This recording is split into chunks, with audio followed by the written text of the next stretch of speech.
Welcome back to Conflicts of Interest. This is episode 426. I'm the host, Kyle Anzalone, today joined by co-host Connor Freeman. Connor, how you doing? I'm doing great, Cal. How are you? Doing very well, Connor. Happy to have you back on the show today. We got a lot to talk about, so let's just jump right in it.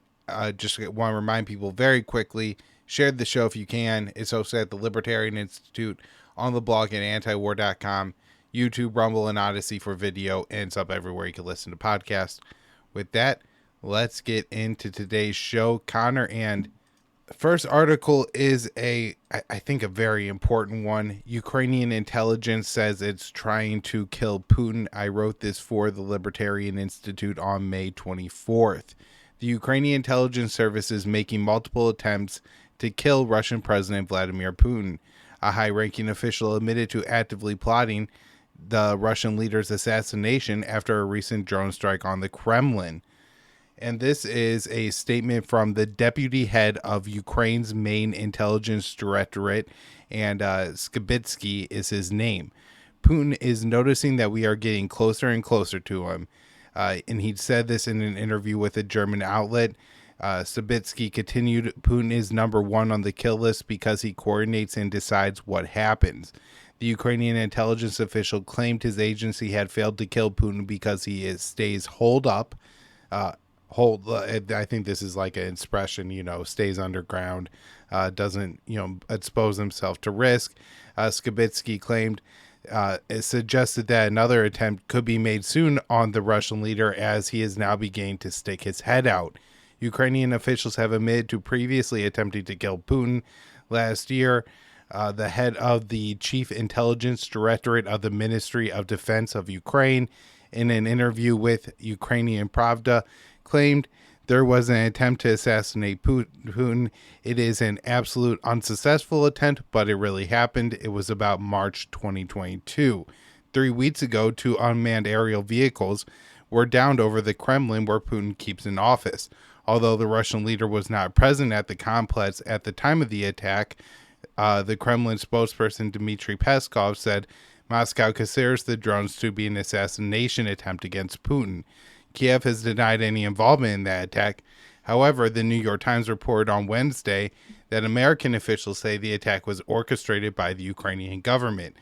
And just real quick, Dave DeCamp has a write-up on this. And so U.S. officials had told the Washington Post and that they believe, not the Washington Post, the New York Times, that they believe the drone attack on the Kremlin that took place earlier this month was likely carried about by Ukraine's special military or intelligence units. The officials who spoke on condition of anonymity said that they do not know which Ukrainian unit carried out the attack or if Zelensky was aware of the operation. So that is the reports going on with that. To continue with my article here. So in the first month of the war, then Israeli Prime Minister Naftali Bennett engaged Putin and Ukrainian President Zelensky in talks that nearly ended the war. The peace talks were blocked by Washington, but Putin pledged not to target Zelensky with any assassination attempts during those talks. The Kremlin appears to have upheld that agreement until the most recent attempt on Putin's life. It is unclear if Moscow will continue to abide by the pledge. Zelensky has spent the past several weeks outside of his nation, traveling to allied countries and meeting with his counterparts. Connor, you can't always know what the exact location of Zelensky is, and I'm sure, that's for some understandable reasons. But the best anybody could tell, he hasn't been in the country since either right before or in the few days after the drone attack on the Kremlin. So in response to the drone attack on the Kremlin, Dmitry Medvedev, a high-ranking Russian defense official, called for Zelensky's physical elimination. A statement from Putin's office said Russia reserves the right to take countermeasures whenever and wherever it deems appropriate. Skibitsky revealed another name on the kill list, and that is Wagner Group head Prigozhin. We were trying to kill him. Our priority is to eliminate the commander of the Wagner Group, who orders his men to attack. The intelligence official also went on to name the chief of general staff for Moscow and the Russian defense minister as names on the kill list. When Skibitsky was asked if civilians could be added to the kill list, he said, "We are at war and these are our enemies. If an important figure manufactures and finances weapons for Russia, then his elimination would save the lives of civilians. According to international conventions, this is a legitimate goal," and so suggesting that they would be willing to carry out assassinations. Now, there's also that the U.S. government believes he has already carried out targeted assassinations inside of Russia. Last year, Daria Dugina was killed by a car bomb. It is suspected that her father, Alexander Dugin, was the intended target of the attack. And there's been a couple other assassination attempts inside of Russia over the past year, but I'm not going to get into all those today. We also have this story here. Russia says it defeated Ukrainian sabotage group in Belgorod. Russia's defense minister on Tuesday said that it defeated a Ukrainian sabotage group that launched a cross-border raid in Ukraine's Belgorod Oblast on Monday. According to the Russian TASS news agency, the Russian military blocked and wiped out Ukrainian nationalist formations in the Belgorod region during a counterterrorism operation, and killed over 70 Ukrainian terrorists. According to the Belgorod governor, at least 12 people were wounded in the cross-border attack. Russian officials say the sabotage group launched mortar and artillery fire on residential areas and announced a terrorist probe into the operation. While Ukraine's military intelligence strongly hinted it was behind the attack, Kiev has not officially taken credit, which is pretty consistent. Now, Dave has pointed out that the group that has carried out this attack is a neo-Nazi group. This isn't really up for dispute at all. They're pretty open about their beliefs, and they used a U.S. armored vehicle in the attack. And Connor, it's just one of those things that seems unbelievable that every time the U.S. gets involved in one of these interventions, the most extreme group on the ground always ends up with using U.S. weapons. So we also have this event here. Russia says warship attacked by Ukrainian sea drones near Bosphorus Strait. Moscow said Wednesday that Russian warships protecting the pipelines in the Black Sea were attacked by unmanned Ukrainian speedboats near the Bosphorus Strait, far from the Russian and Ukrainian territory. So this, I guess, is closer to Turkey than it is to Russia and Ukraine, kind of the opposite side of the Black Sea, Connor. And now, one interesting thing, I think, if we look at kind of everything we talked about so far in the Ukraine war, we see Ukraine carrying out and seeming to carry out more and more asymmetrical style attacks, Connor. You know, they're using this small militia to harass Russian villagers inside of Russia. They're, carrying out drone attacks on the Kremlin. They're using unmanned boats to attack Russian warships in the Black Sea. And I think maybe this gives some more evidence of what I've been suspecting, in that Ukraine may feel they can't launch an actual successful counteroffensive on the ground, and so they're going to try to punish Russia with these attacks that don't require taking more territory or a lot of complicated military tactics. You just need 100 people involved in a unit to pull off one of these measures. Of course, a lot of funding and I'm sure help from the Americans too. The head of the Wagner group says 20,000 of his fighters were killed in the Bakhmut battle, and we haven't gotten a whole lot of numbers from the Russian side, Connor. So this is pretty interesting. He said that 50,000 Ukrainians were killed. Who knows what the real numbers are here? Although, if we look at how the head of the Wagner group has been communicating with Russia throughout the battle, it hasn't always been, or does it at least appear that the head of the Wagner group is always on the same page with the Kremlin and Vladimir Putin, often complaining, threatening to pull his forces out of that battle. So, it could be completely, a made up number, or it could be fairly accurate, because this is a man who seems to, be one of the more honest people so far in this war. Not like I'm not calling him a good person or anything like that. I just mean he does maybe isn't always somebody that's trying to bend what is being said to the narrative of Moscow or Kiev. Kind of standing in his own position. Next up here, Poland ready to start training Ukrainians on F-16s. The Polish defense minister said Warsaw was ready to start training Ukrainian pilots on F-16s after President Biden signed off on the delivery of the American-made aircraft. So we'll see when this happens. They say that the training hasn't begun. We do know there's some Ukrainian pilots that are being trained. And Connor, I still don't have a very clear timeline on when these planes are actually going to end up in Ukraine, but I suspect it's several months off. This story made me laugh a little bit and gave me just a little bit of hope. Boris Johnson sent to Texas to lobby Republicans to keep arming Ukraine. Now, the reason this gives me a little bit of hope and makes me laugh a little bit, Connor, is because Boris Johnson doesn't seem like the kind of man that would appeal to a bunch of Texans. And in fact, a foreigner coming into America, and particularly Texas, and asking for more weapons for his fight seems like the kind of thing that may actually turn some Texans off of your cause rather than rallying them to. And so I think the Center for European Policy Analysis put this together.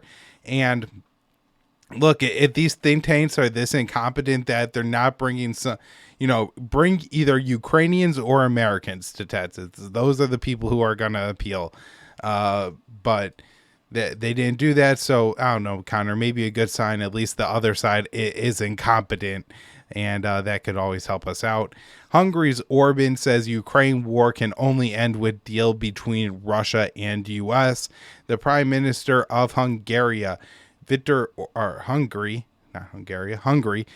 Orban said Tuesday that Ukraine is unlikely to win the war against Russia and that the only way the conflict can end is a deal between the U.S. and Russia. Looking at the reality, the figures, the surroundings, the fact that NATO is not ready to send troops, it is obvious that there is no victory for the poor Ukrainians on the battlefield. That's my position. He continued, the war can be stopped if the Russians can make an agreement with the U.S. and Europe. We are not happy with that, but that's the only way out. And Connor, I know there are some other leaders interested in ending this war, so I'll hand it over to you to talk about that. Yeah, absolutely. So on May 23rd, I wrote this piece for the Libertarian Institute, Peace Mission led by 6 African countries to promote Russia-Ukraine ceasefire. And of course, I think Orban is very correct there that it's going to take a deal between the U.S., essentially a deal between NATO and the Russians in order to put an end to all of this, if that's even possible. But what the African leaders here, especially the South African presidency, are agitating for is to get Zelensky to just go to the table while Russian troops still occupy Ukrainian territory in the east of the country. And obviously, they're not leaving Crimea, which is another prerequisite Zelensky has before talks can even begin.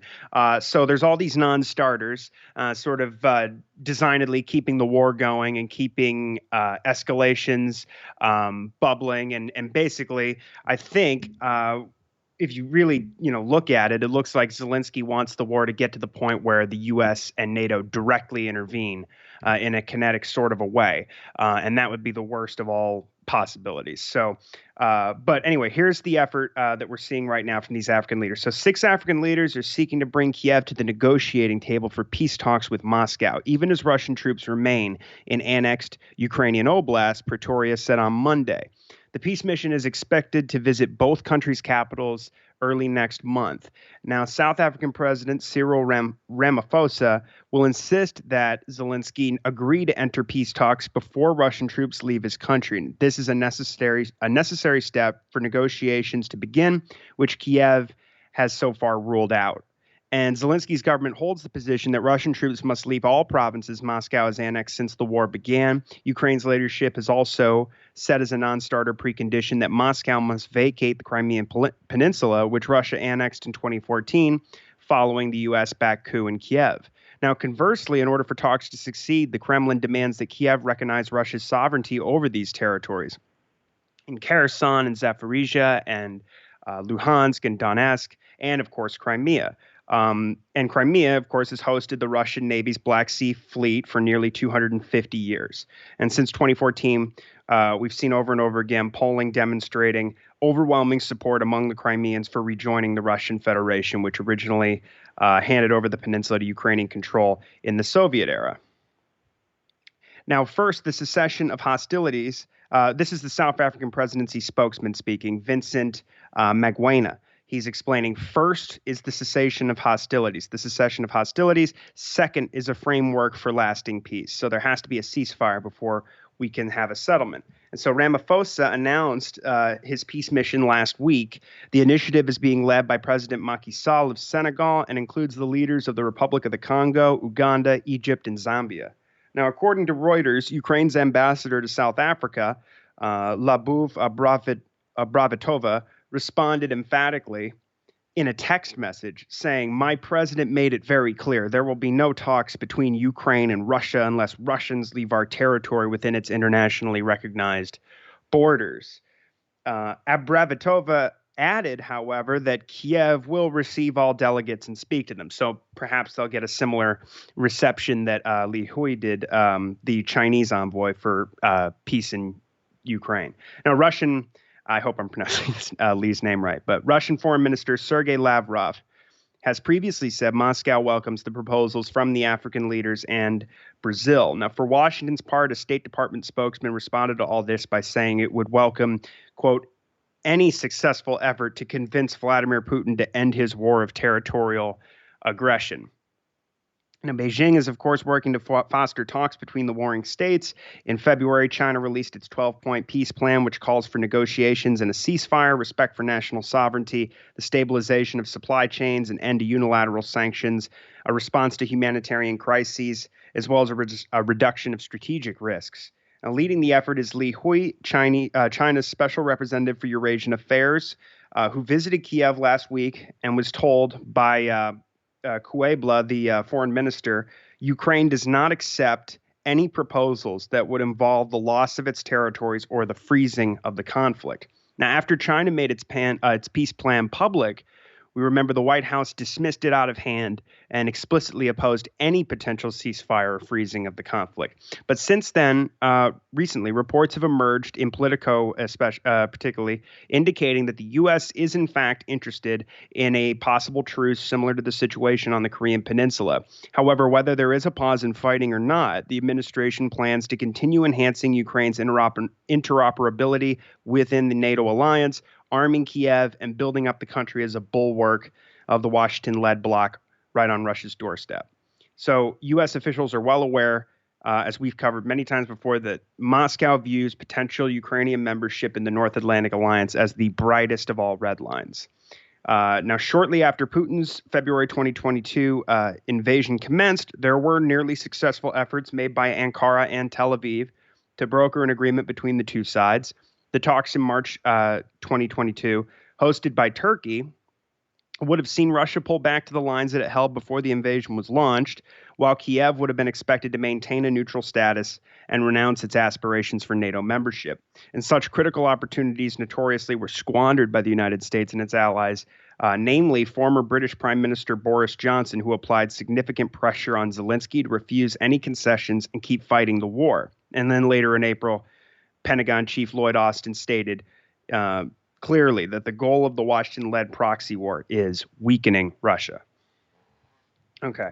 Now, here's this next report. We're going to move on to the Middle East. I got a report here from Dave DeCamp on the 18th, back to that May 3rd drone strike, which killed a sheep herder, a 56-year-old sheep herder in the Idlib province, a father of 10.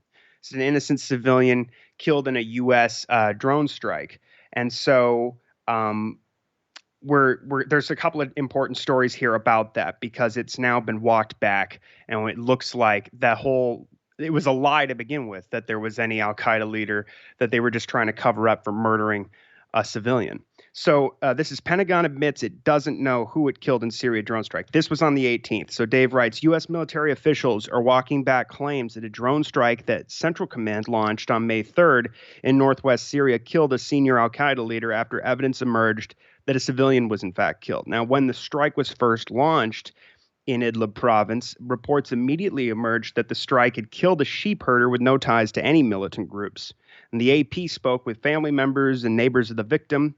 His name was Lafti Hassan Misto, who insisted that he was innocent, his family and his neighbors. Now, according to the Washington Post, Misto was a 56-year-old father of 10, and the paper spoke with terrorism experts who said it was unlikely he was affiliated with al-Qaeda. So the quote from the unnamed military official speaking to the Post is, "We are no longer confident we killed a senior AQ official." And then another official baselessly claimed that the person they killed was al-Qaeda, but again offered no evidence. He said, "Though we believe the strike did not kill the original target, we believe the person to be al-Qaeda," the official said.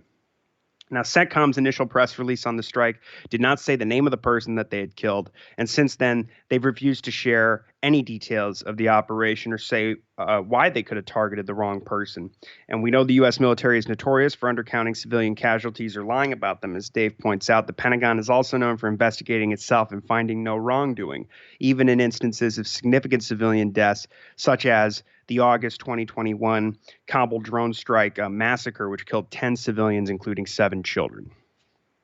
Okay, so then on the 24th, Dave writes that CENTCOM, this is based on a report that came out in CNN on Tuesday, that CENTCOM lied about the drone strike in northwest Syria that killed the civilians. So Dave writes, CENTCOM claimed they killed a senior al-Qaeda leader in the May 3rd drone strike when announcing it on Twitter, even though they had no confirmation of who had died. And this is again from that CNN report Tuesday. The victim of the drone strike did turn out to be 56-year-old Lafti Hassan Misto, a father of 10 who was killed while herding his sheep in the Idlib countryside. And as I said, relatives and neighbors reaffirmed he had no affiliation with al-Qaeda, and so did the terrorism experts speaking to the media. Now, the announcement made by CENTCOM on Twitter said, at 11:42 a.m. local Syrian time on 3 May, U.S. Central Command forces conducted a unilateral strike in northwest Syria targeting a senior al-Qaeda leader.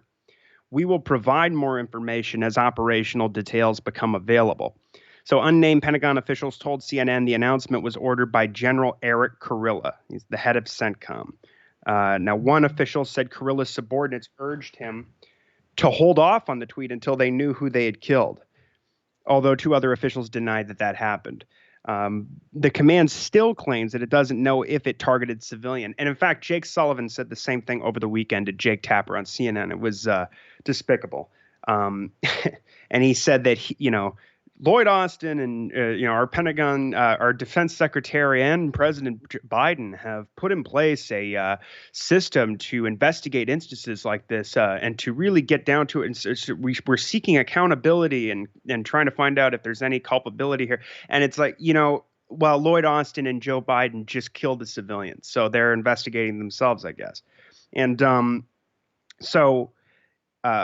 the command, as I say, they say they don't know if they killed a civilian. CENTCOM did not launch an investigation on the strike until May 15th, despite the fact that evidence surfaced immediately that a civilian had been killed. And CENTCOM's deception follows a similar pattern. As the U.S. military is notorious for undercounting civilian casualties or lying about them, there's also a clear history of U.S. drone strikes killing civilians, despite them being framed as precision strikes.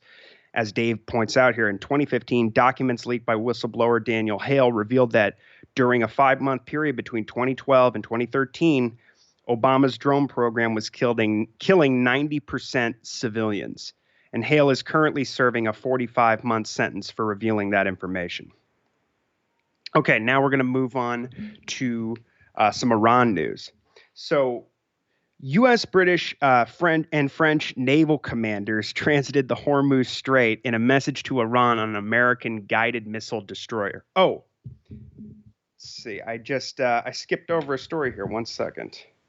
I don't know how that happened. But anyway, this is a piece about Syria. This is the Netanyahu government. The defense defense minister under Netanyahu is coming out and proclaiming that they have doubled the number of bombings in Syria since Netanyahu's coalition took power. And of course, we've been covering for years now, Israel bombs Syria roughly every week. It's abnormal when they go a week without bombing the country. So, as Dave writes here, this is from the 23rd. Israel's defense minister said Monday that the Israeli government of Prime Minister Benjamin Netanyahu doubled airstrikes in Syria since taking power in late December 2022. So, this is Israeli Defense Minister Yoav Gallant. He said, since I took office, the number of Israeli strikes against the Iranians in Syria have doubled.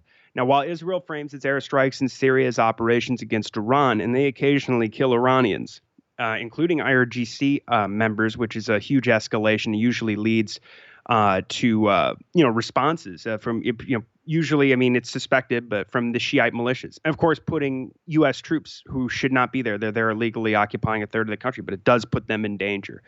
And so the strikes often kill or wound Syrian soldiers and civilians. That's mostly what happens. They target civilian infrastructure as well, and residential areas, suburbs of Damascus. And so this year, Israel targeted Syria's Aleppo airport several times following an earthquake that devastated the city, and it was a vital channel for aid. The Saudis had built a air bridge to, move a bunch of aid into Syria to help out with the disaster there. And so I think it was actually quite symbolic that Israel continued to bomb the airport again and again and again, putting it out of service deliberately. So Israeli officials rarely comment on the individual airstrikes in Syria, and Gallant would not offer a number on how many strikes have been launched by the Netanyahu government. He claimed the operations are weakening Iran's capabilities in Syria. Quote, as part of this campaign, we are working methodically to strike the Iranian intelligence capabilities in Syria, he said. These strikes inflict significant damage to the attempts by the Revolutionary Guard to establish a foothold a few kilometers from the Israeli border. The uptick in Israeli airstrikes came as Netanyahu has been facing a political crisis over his planned judicial overhaul, and there's been a huge surge in violence against the Palestinians, including the recent bombing campaign in Gaza. And it's always notable, it's always worth pointing out that when they say that they're concerned about the Iranian intelligence capabilities near their border, they're talking about the land that they've stolen in Syria, the Golan Heights. And there was a project, an operation that they had called Good Neighbor during the worst part of the war in Syria, the dirty war in Syria, where they were backing al-Qaeda and to build a buffer zone around the Golan Heights for themselves. And so, that's something to remember every time you hear some politician taking your money, saying that, Israel's our greatest ally in all of this. So now this is, more or less about Israel, but this next story, it's about Iran. And as we know, we're going to see here more in these coming stories. So much of this is to do with Israel, the disastrous Biden-Iran policy. So we have American, British, and French naval commanders sailing together on an American guided missile destroyer through the Strait of Hormuz in a message to Iran. So this is from Dave, again, on the 21st at antiwar.com. The Middle East-based naval commander from the U.S., the naval commanders from the U.S., British, and French navies transited the Strait of Hormuz on a U.S. warship on Friday in an unusual show of force aimed at Iran. So the U.S. Navy's Fifth Fleet said that its commander, Vice Admiral Brad Cooper, made the transit with his British and French counterparts aboard the guided missile destroyer USS Paul Hamilton. The show of unity near Iran's coast came after the White House announced that the U.S. was increasing its military presence in the Persian Gulf following Iran's seizure of 2 oil tankers. Now, before Iran seized those 2 tankers, the U.S. had seized a ship in the region that was carrying Iranian oil and stole its cargo. And the U.S. has especially since Trump left since he launched the maximum pressure campaign and illegally exited the JCPOA, the U.S. has repeatedly stolen Iranian oil, pirated it, and profited off of it. Taking Iranian oil and gas shipments and using the sanctions enforcement as the pretext. And the Biden administration has been no different. Tensions between the U.S. and Iran have been soaring since indirect negotiations between the 2 countries to revive the nuclear deal known as the JCPOA failed in the fall of 2022. And Axios reported last week that the U.S. has now proposed to Israel that they conduct joint military planning on potential attacks against Iran, which is a massive escalation. But of course, the Israeli sources in that report are their concern is that, America's going to try to tie our hands. And there's more reports coming out in the actually Ken Klippenstein has a new one in the Intercept that's running on antiwar.com today about how there's a report, a top secret intelligence report that was leaked that indicates that the CIA is apparently unclear on whether or not unclear on whether or not Israel really intends to attack Iran or not. Regardless, that would be an American war by default, and immediately. So, it's very funny that the accusation against Iran is nuclear blackmail when this is really what the Israelis do. Okay, so this one is from Dave. U.S. military posts pictures of bunker-busting bombs amid Iran tensions. So this is from the 22nd. The U.S. military posted pictures online this month of a powerful bunker-busting bomb that could destroy Iran's nuclear facilities. It is built deep underground. The publication of the pictures is seen as a veiled threat as it came amid soaring tensions between the U.S. and Iran. According to the Associated Press, the pictures were only briefly online on May 2nd and were removed because they revealed sensitive information about the bomb, the GBU-57, known as the Massive Ordnance Penetrator. And the pictures were posted on the Facebook page of the Whiteman Air Force Base in Missouri, which houses a fleet of B-2 bombers, the only U.S. aircraft that are capable of carrying the heavy Massive Ordnance Penetrator. In 2019, the U.S. military posted a video of a B-2 bomber dropping 2 GBU-57s amid heightened tensions with Iran. The U.S. also deploys bombers to the Middle East to send a message to Iran often, but when tensions are especially high. But usually they're sending B-52s. And AP also reported that Iran's new underground nuclear facility is currently being built. That's currently being built might be deeper than the GBU-57 can even reach. So based on satellite images, the report estimates that the facility could be between 260 and 328 feet underground. The U.S. Air Force has said that the GBU-57 can penetrate facilities as far as 200 feet underground. Iran has built more facilities underground, of course, in response to the myriad Israeli sabotage attacks on its civilian nuclear energy program. And Israeli officials they also threatened to take over military action against Iranian nuclear facilities, but they don't possess the bunker-busting bombs or the aircraft capable of carrying them. And I'll just point out as well that the KC-46 tankers that Israel has purchased with U.S. taxpayer money in a deal worth about $2.5 billion, which was reported on by the Times, and the situation about their inability to launch and attack them unilaterally. They would have to, because they don't have, as I say, the refueling craft yet. And so they would have to land in bases in Saudi Arabia or the UAE, and they would have to rely on their aging tankers. And it's not clear that they would be capable of doing that. They certainly don't have the bunker busting bombs, and they don't have planes that can carry them either. Now, just as far as the, we often see, like from Tom Cotton and Republican neocon senators, this agitation to get these kinds of planes sooner. They are not expected to receive. They purchased, I believe, 8 of these planes. They're not expected to receive any of them until next year. So it's interesting that they're hyping tensions like this so much right now. But Kyle, you wrote a great piece at the Libertarian Institute that I would love to hear you talk about the U.S. conducting even more patrols now in the Persian Gulf, with the Fifth Fleet getting much more active there, eyeing Iran. Yeah, Connor, you kind of already mentioned that the U.S. was, initially they said building up their military presence in the Persian Gulf in response to Iran taking control over 2 ships. Now, of course, that was a response to the U.S. seizing a tanker carrying Iranian oil to China, but we have some clarification on what's actually happening. Commander Timmy Hawkins, spokesperson for the Navy's Fifth Fleet, said that rather than deploying more assets to the region, they're just going to carry out more patrols.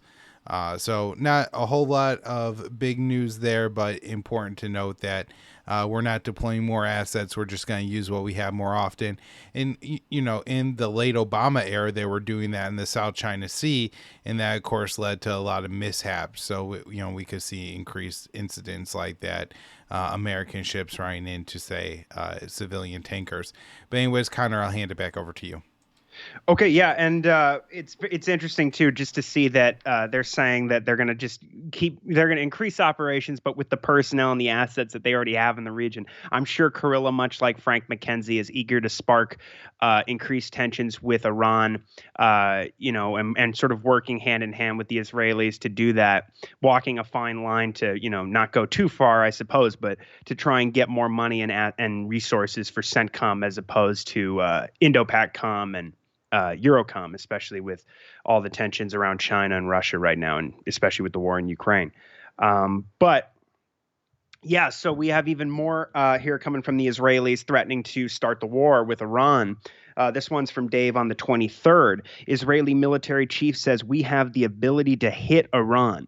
So granted all the things I just said about their inability to really do that, what they're saying is that this is the head of the IDF, the chief of staff. He threatened Tuesday that Israel could take action against Iran over their nuclear program and said that the IDF, quote, has the ability to hit Iran. Now, Iran is currently enriching some uranium hexafluoride at 60%, a step the country took in response to the Israeli sabotage attack on the Natanz nuclear facility in 2021, and this is in April when the indirect talks in Vienna began.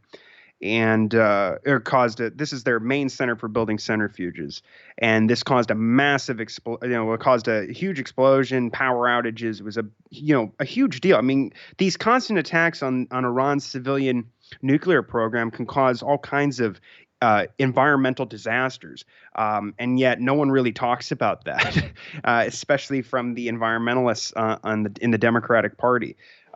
You'd think they'd talk more about the bombing, whoever bombed the Nord Stream pipelines as well. But anyway, Tehran has still shown no sign that it's decided to develop a nuclear weapon, and which you have to enrich up to 90% purity or more in order to weaponize in order to have uranium that can be used for a bomb. And I mean, they've pledged not to go over that 60% threshold. But IDF Chief of Staff Lieutenant General Herzi Halevi claimed that there are potential developments in Iran's nuclear program that could spark Israeli military action. So he said, without going into any details, there are possible negative developments on the horizon that could prompt action, he said. Now, we have the abilities and others have abilities. We have the ability to hit Iran. We are not indifferent to what Iran is trying to build around us, and it is difficult for Iran to be indifferent to the line we are taking. Well, the last part is certainly true, although it's interesting that, that pledge I was referring to from the Iranians, I believe it was from their atomic energy agency, but they've been given ample reasons to go over that 60% limit, if only to build leverage and to get the sanctions lifted and to stop these constant attacks from the Israelis, these assassinations and these sabotage attacks. And of course, Israel wants to complain about what's being, quote unquote, built around them, when at the same time, Israel's plan is to build up, with the Abraham Accords, really it's this thinly disguised NATO-style alliance that they wanted to build. The Americans and the Israelis under Trump and Biden wanted to build around Iran, where they sell a bunch of weapons to all these Gulf dictatorships and they throw the Palestinians under the bus and set the precedent for this, in quotes, normalization with Israel. And in the meantime, they're encircling Iran and preparing for a war. And of course, and also, if Israel's going to complain about what's being, quote unquote, built around them, then they should stop bombing Gaza, Lebanon, and Syria constantly. Not Lebanon as much, but still, point is the same. They have bombed Lebanon recently. Now, often missing from the conversation, as Dave points out, is Iran's nuclear program. About Iran's nuclear program is the fact that Israel has a secret nuclear arsenal. Israeli officials push this narrative that a nuclear-armed Iran would spark an arms race in the region while their own country already has nukes. And also on Tuesday, Israeli National Security Advisor Shaki Hanegbi said that the U.S. and Israel agreed on what the, quote, red line would be for an attack on Iran related to its nuclear program, but they didn't specify what the red line is. He didn't. He said, we are sending the message, so is the U.S., that if you cross the red line, the price you will pay as a regime and as a country is one you wouldn't want to pay, so be careful. he said. Now, Honigby's comments came after Axios reported that the U.S. has proposed to start conducting this joint military planning with Israel regarding attacks on Iran. And according to the report, Israeli officials, as I said, they're more concerned that the proposal could be meant to tie their hands, and they're seeking clarification on what joint planning would entail.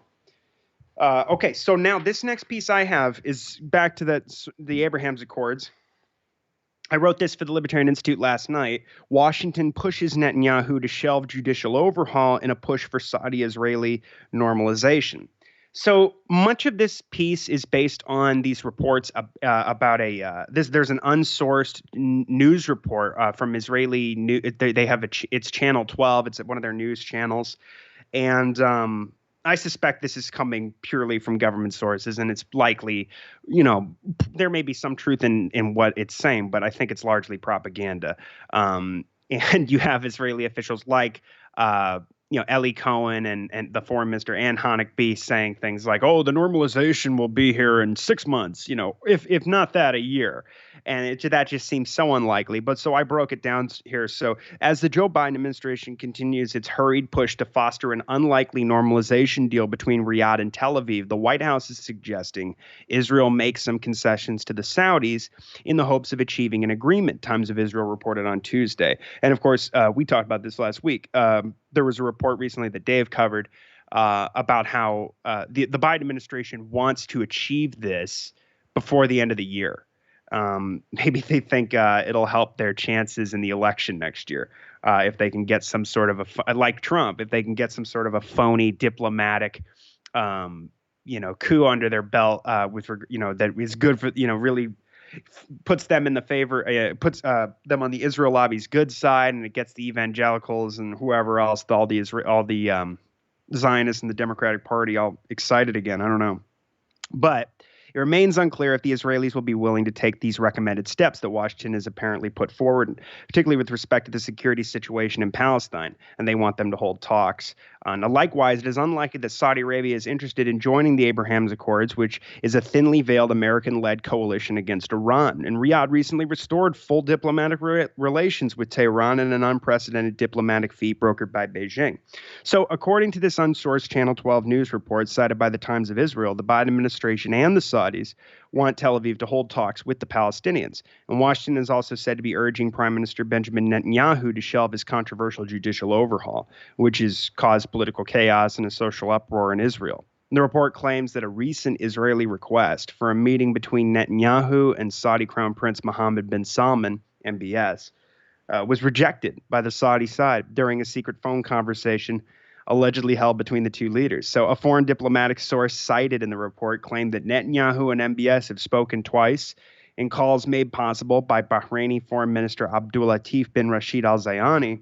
And these calls reportedly focused on the possible rapprochement. They ostensibly took place before and after last week's Arab League summit in the red port city of Jeddah.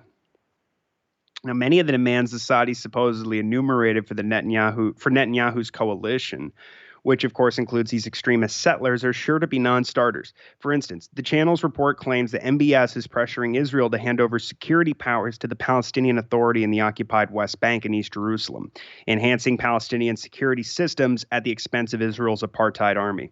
Additionally, MBS seeks Palestinian security control over the Al-Aqsa Mosque compound as well as the Church of the Holy Sepulchre in occupied Jerusalem's Old City. And this comes amid, as we've been covering in recent weeks, a significant uptick in vicious violence in occupied Palestine, unleashed by Israeli security forces, as well as the virulent Jewish settler population against Muslims and Christians, along with repeated attacks on their respective holy sites. So, indeed, some of these acts of savagery are actively sponsored by members of Netanyahu's Likud party, as well as his ministers. And since Netanyahu took power, Israel has been murdering Palestinians at a rapid rate. According to Middle East Eye, at least 117 Palestinians have been killed by Israeli forces in the West Bank so far this year. There was just another 3 killed in a raid in Nablus, with another 34 killed in Gaza, mostly during Israel's most recent bombing campaign against the blockaded open-air prison. The Israeli regime has also announced a doubling of its bombings of Syria, as I mentioned, another longtime adversary with whom Riyadh has recently normalized relations. And highlighting the profound sidelining of the U.S. and Israel here, That regional breakthrough was facilitated by Moscow.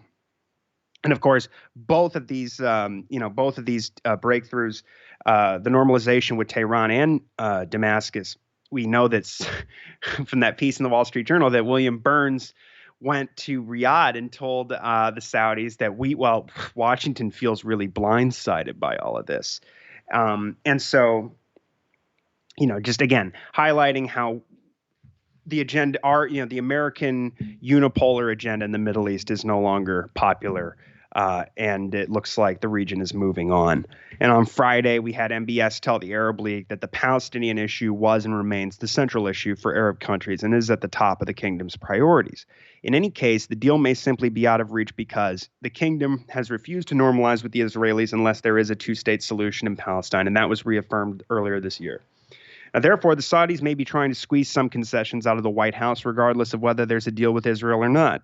Riyadh demanded the administration unfreeze some Trump-era weapons deals, which were halted when Biden took power. The Saudis are also requesting that Washington provide NATO-style security guarantees and assistance in building its own civilian nuclear program. The report also claims that a Saudi-Israeli normalization deal would offer Tel Aviv support from Washington regarding any actions it takes against Iran's civilian nuclear energy program. This is one of the things that was added in the Times of Israel piece. Now, however, there is little reason to believe that Israel does not already have such backing. Explicit assurances to this effect have repeatedly been pledged by U.S. officials under Biden, and last week, Axios reported that the Pentagon is, trying to get this joint planning off the ground for these potential attacks against Iran with Israel. And if Israel was truly concerned about Iran's alleged pursuit of nuclear weapons, they would, of course, support the JCPOA, the Iran nuclear deal, which mandates the most comprehensive International Atomic Energy Agency inspections regime ever implemented. And I quote Ted Snyder, who's a columnist at antiwar.com and the Institute, saying prior to the U.S. pulling out of the JCPOA, Iran was in full compliance with its JCPOA commitments. There were 11 consecutive IAEA reports which verified that Iran had completely and consistently been in compliance with their commitments per the agreement. And at any rate, Iran has been a signatory of the Non-Proliferation Treaty for more than 50 years. Israel has never signed the NPT due to its open secret nuclear arsenal, which is thought to contain hundreds of weapons, technically making, decades of American aid to Tel Aviv illegal under American foreign assistance laws. Okay. Now, this is sort of some good news and bad news to close on about the war in Yemen. So on the one hand, it's kind of, it's kind of easy to think that sometimes that the squad is kind of useless, but there are times that, when Matt Gaetz puts forward his resolutions, especially to do with Somalia or Syria, they do come out and vote the right way. Obviously, Rashida Tlaib has come out recently in a letter to Merrick Garland demanding the charges against Assange be immediately dropped, and that was pretty great to see. Some much needed pressure added to the administration. But now, again, they're doing some good work here on Yemen. We have dozens of House Democrats telling Biden he must support an end to the war in Yemen. So this is from Dave on the 18th. Representatives Rashida Tlaib, the Democrat from Michigan, and Ro Khanna, the Democrat from California, led 37 other House Democrats in a letter that calls on President Biden to support the diplomatic progress in Yemen by declaring that the U.S. will not provide military support to the Saudi-led coalition in the conflict. In a major diplomatic breakthrough, the Saudis and the Houthis recently held talks in Sana'a, but a peace deal is yet to be reached. Amid the negotiations, U.S. officials traveled to Saudi Arabia, and according to Axios, and in this, we've seen repeated reports of this, they underscore the U.S. support for Saudi Arabia's defense against threats from Yemen, signaling that the Biden administration is ready to support Riyadh if the war flares up again. And if they don't support this peace process and they keep attempting to drag it out, which it appears to be the case. There's a great piece from Ryan Grimm up at The Intercept right now called "The War in Yemen is Over If We Want It to Be." I might be getting the title slightly off, but you can find it if you search that. And there's a growing consensus that the Biden administration is in fact opposed to peace and a final resolution here in the war. And of course, the blockade is still being maintained. We're seeing more relief ships getting through to Hodeidah, and that's great news, but unfortunately, it's still this blockade is still being inflicted on the Yemeni people, and the longer that stays in place, there's more of a chance, of course, that the war could flare up again. And so the House Democrats call on Biden and his administration to clearly and publicly state that the United States will not provide any further support in any form to any faction party to the conflict while diplomatic talks to end the war are ongoing, and should they fail to reach a diplomatic settlement and return to armed hostilities. There have been no Saudi airstrikes still since March of 2022, and of course, no retaliatory Houthi strikes within Saudi territory now. But as long as no formal peace deal is signed, an escalation is always possible. And the letter said that lawmakers are ready to introduce legislation to prevent further U.S. complicity in the Saudi war on Yemen if hostilities resume, including a war powers resolution. I would go ahead and introduce it then. Last year, a war powers resolution was introduced in both the House and the Senate to end U.S. support for the war in Yemen that received strong bipartisan support. But notoriously, the Biden administration successfully lobbied against the bill, pressuring, the spineless Senator Bernie Sanders from Vermont not to bring the legislation to the floor even for a vote. Democrats also want a complete lifting of the blockade, which is, long been the Houthi precondition for negotiations toward political settlement. The letter says that Biden should, quote, clearly and publicly state that the Saudi blockade of Yemen's ports, a form of collective punishment against the innocent Yemenis, must be lifted unconditionally, as global international humanitarian leaders have long sought.